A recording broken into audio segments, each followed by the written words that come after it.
तो cost price आपका 250 रुपया हो जाएगा। उसी प्रकार आप इस डाटा से भी निकाल सकते हैं 24% और 310 रुपये जो कि बेचा गया है। तो उसी प्रकार आप प्रॉफिट 124 से जो कि परसेंट मान सकते हैं इंटू एक्स करके आप 310 करके आपका निकालेंगे तो भी आपका 250 रुपया ही आएगा। तो कॉस्ट प्राइस आपका 250 हो जाएगा। चलिए नेक्स्ट क्वेश्चन की ओर बढ़ते हैं। नेक्स्ट एक क्वेश्चन आया था कि एक वस्तु क्रमशः 18%, 24% और 18% की 3 क्रमशः छूट दी जाती है, तो छूट के बाद जो कि अंतिम विक्रय मूल्य आपसे ही पूछा गया था। तो आपका अंतिम विक्रय मूल्य आपका 48.56 जो कि आपका रुपया हो जाएगा। तो उस वस्तु का अंकित मूल्य यानी मार्क प्राइस भी आप लोग निकाल सकते हैं। An article is given successive discount of 18%, 24% and 18% after all discount. तो आपका फाइनल सेलिंग प्राइस बिकम्स 48.56%। तो आपका ऑप्शन में जो कि 48.56% जो कि होगा तो आपका राइट आंसर हो जाएगा। आपका अंतिम विक्रय मूल्य ही पूछा था आपका सक्सेसिव डिस्काउंट देकर। चलिए तो एक क्वेश्चन देखिए, आपका बता रहे थे कि 4-5 क्वेश्चन जो कि सिंप्लीफिकेशन से बना था आपका इसी प्रकार से। तो एक क्वेश्चन तो मिल पाया है। देखिए यदि a + b = 12 है और a - b = 4 है तो a + b का स्क्वायर जो कि पूछा था आपका होल स्क्वायर। तो आप लोग देखिए ये जो गिवन दिया हुआ है आप लोग का डाटा जो कि अलग हो सकता है, क्योंकि ये मैंने अपने से ऐड किया। बाकी क्वेश्चन आपका हूबहू इसी प्रकार दिया गया था आपका, जो कि स्टूडेंट भेजे थे गिवन करके, उनको जो कि डाटा याद नहीं था पर क्वेश्चन आपका यही था। तो a + b का आपका अगर होल स्क्वायर पूछा होगा तो a + b तो आपका 12 दिया गया ही है, तो 12 का आपका स्क्वायर 144 जो कि आपका राइट आंसर हो जाएगा। इसको आप लोग फार्मूला से भी निकाल सकते हैं a + b का, a + b + 2ab से भी आप लोग जो कि निकाल सकते हैं फार्मूले से। तो ये क्वेश्चन जो कि आपका 4 से 5 क्वेश्चन ऐसा जो कि पूछा गया था। अब चलिए फर्स्ट शिफ्ट के क्वेश्चन को डिस्कस करेंगे। तो चलिए शुरू करते हैं। प्रश्न एक आपका आया था कि एक वस्तु को बेचने पर एक व्यक्ति को कुछ प्रतिशत लाभ होता है, बाद में यदि उसी वस्तु को दुगने विक्रय मूल्य पर यानी 2x पर तो उसका लाभ 7 गुना हो जाता है। तो प्रारंभिक लाभ प्रतिशत यानी इनिशियल प्रॉफिट परसेंट क्या था? A person sells an article at a certain profit percentage later if he sell its double the selling price his profit become 7 times of the original profit. What was the initial profit percent? तो इसका जो कि right answer आपका चलिए देख लेते हैं क्या आएगा। तो मान लें कि वस्तु का क्रय मूल्य जो कि आपका 100 रुपया है, तो प्रारंभिक लाभ जो कि आपका x मान लेते हैं। तो प्रारंभिक विक्रय मूल्य आपका 100 + x हो जाएगा आपका। तो नया लाभ क्या होगा आपका 7 × x जो कि आपका 7 गुना था। वहीं आपका नया विक्रय मूल्य जो कि 2 × 100 + x हो जाएगा, क्योंकि 2 गुना आपका जो कि हुआ था प्रॉफिट, 2 गुना जो कि प्राइस हो डबल सेलिंग प्राइस का जो कि आपका डबल हो गया था। तो आपका 200 + 2x जो कि आपका नया विक्रय मूल्य हो जाएगा।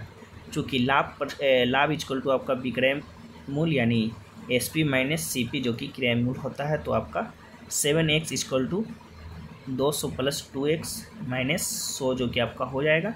तो 7x = 100 + 2x, वहीं 7x - 2x = आपका 100 हो जाएगा।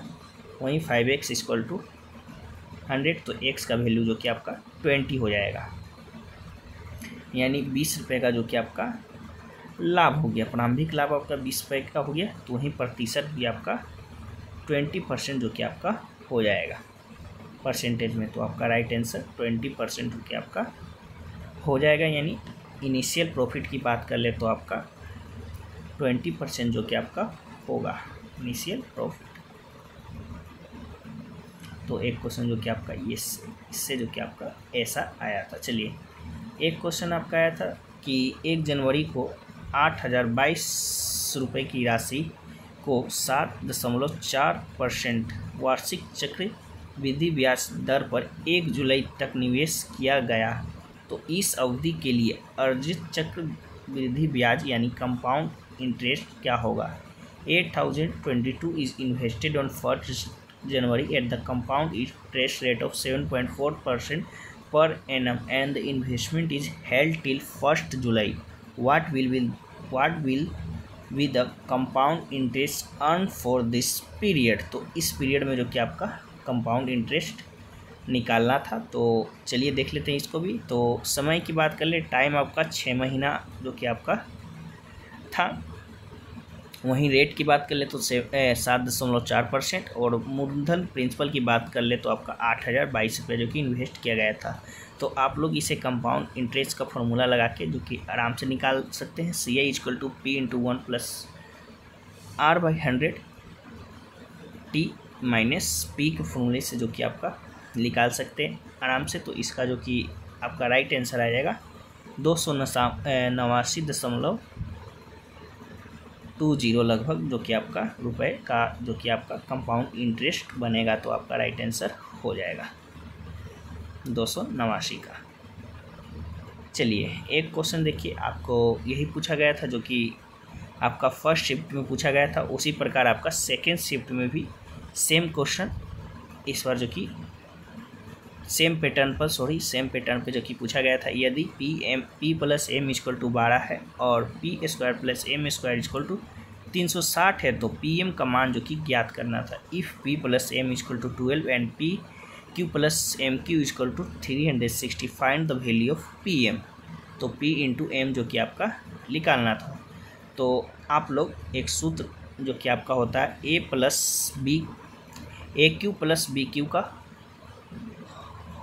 AQ + BQ का फॉर्मूला जो कि आपका होता है A + BQ -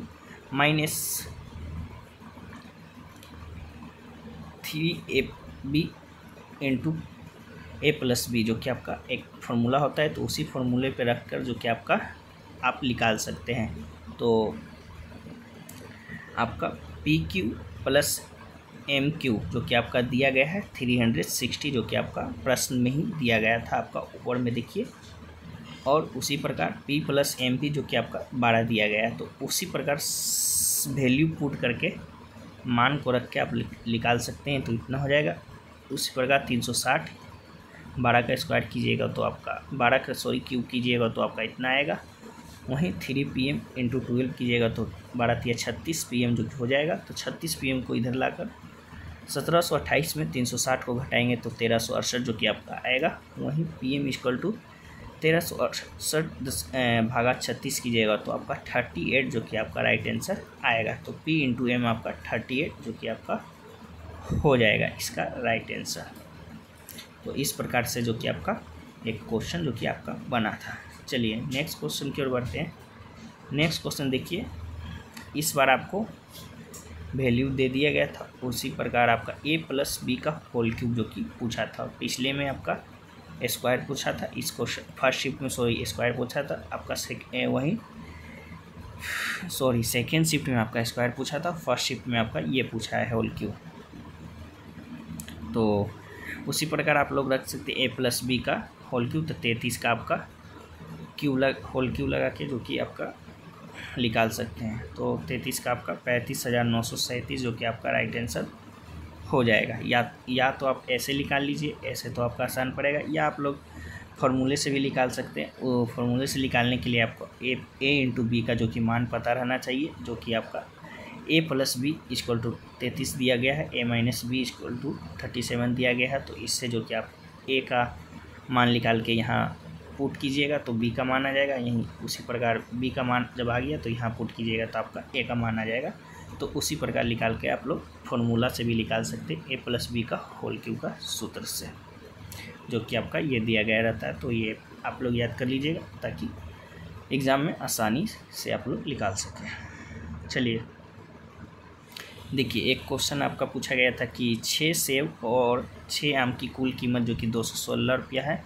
अगर सेब की कीमत में 30% की कमी कर दी जाती है तो 7 सेब और 2 आम की कुल कीमत क्या होगी। The total cost of 6 Apple and 6 mango is 216 rupees. If the price of apples is reduce by 30%, what will be the cost of 7 apples and 2 mangoes.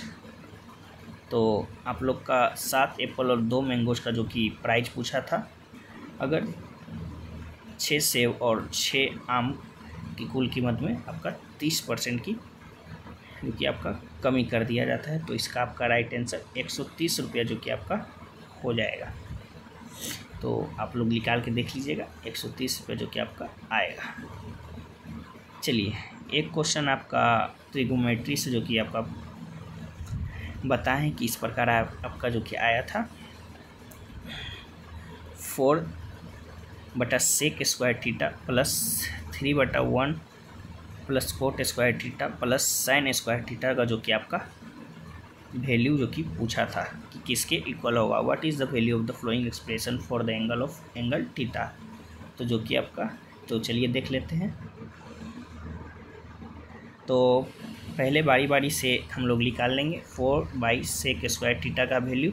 तो sec square theta equal to 1 + tan square theta जो कि आपका होता है। तो उसी प्रकार 4/sec square theta equal to 4 cos square theta जो कि हो जाएगा। उसके बाद 3/1 + कोट स्क्वायर थीटा का वैल्यू निकाल लेंगे, तो 3 sin स्क्वायर थीटा जो कि आपका आ जाएगा, क्योंकि 1 + cot square theta equal to cosec square theta जो कि आपका होता है। तो आप लोग को अगर फॉर्मूला याद होगा तो ये क्वेश्चन जो कि आपका आसानी से बन जाएगा। तो पूरा एक्सप्रेशन ये जो कि आपका एक्सप्रेशन क्या होगा, 4 cos square theta plus 3 sin square theta plus sine square theta जो कि आपका पूरा एक्सप्रेशन हो जाएगा। तो 3 sin square theta plus sine square theta 4 sin square theta जो कि आपका हो गया, और 4 cos स्क्वायर थीटा जो कि आपका यहाँ हो गया, और 4 कॉमन लेंगे ये दोनों में से, तो 4 × cos square theta plus sine square theta. तो आपका cos square theta plus sine square theta जो कि आपका इसका वैल्यू क्या होता है, 1 होता है। तो 4 × 1 जो कि आपका 4 आ जाएगा। तो आपका राइट आंसर जो कि इसका 4 हो जाएगा। इस एक्सप्रेशन का जो कि इक्वल 4 आपका राइट आंसर हो जाएगा।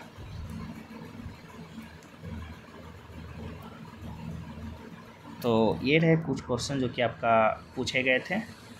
बाकी 19 जून के फर्स्ट और सेकंड शिफ्ट में ये जो कि फर्स्ट शिफ्ट का क्वेश्चन था, और बाकी जो कि सेकंड शिफ्ट का, थर्ड शिफ्ट का क्वेश्चन जो कि अभी तक नहीं मिल पाया है, तो मिलेगा तो हम उन्हें PDF में जो कि आपको दे देंगे।